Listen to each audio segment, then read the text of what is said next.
So, another really great question. How does radiation cause cancer? Well, what we know is the likelihood that a given dose will increase your probability of cancer. No radiation dose will give you cancer. It's only an increased probability with dose. So it's kind of strange that way.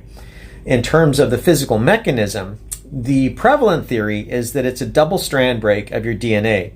There are other theories out there that are not entirely unreasonable. Those would be, for example, epigenetics, that something that's outside of the DNA, some of the proteins that interact with the DNA, they're affected by the radiation, and maybe they are the ones who cause the DNA to mutate so that when the cells reproduce, they don't die, and they just keep reproducing and grow and grow and grow, and you get cancer.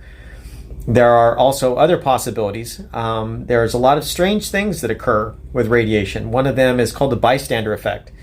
When you're irradiating cells in a petri dish and you hit one of the cells with an alpha particle so that you know that you've damaged it, and you see the response of that cell to that alpha radiation damage, you know that it was caused by that alpha particle.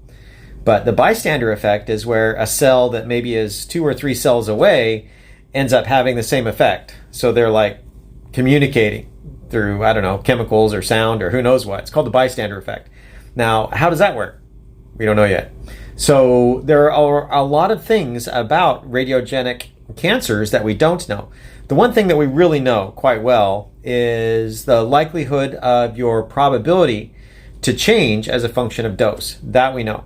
And as far as what's measurable, it's not down to around 10 or 20 rem that you really can't see an effect anymore, because other things in the environment just dominate.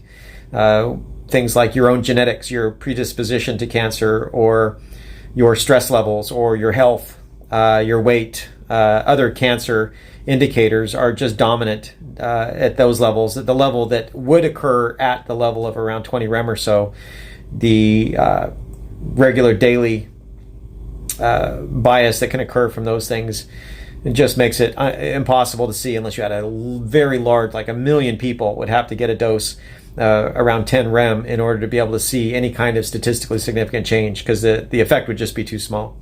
So great question. I hope that answered it. Thanks for asking it. Have a good day. Bye.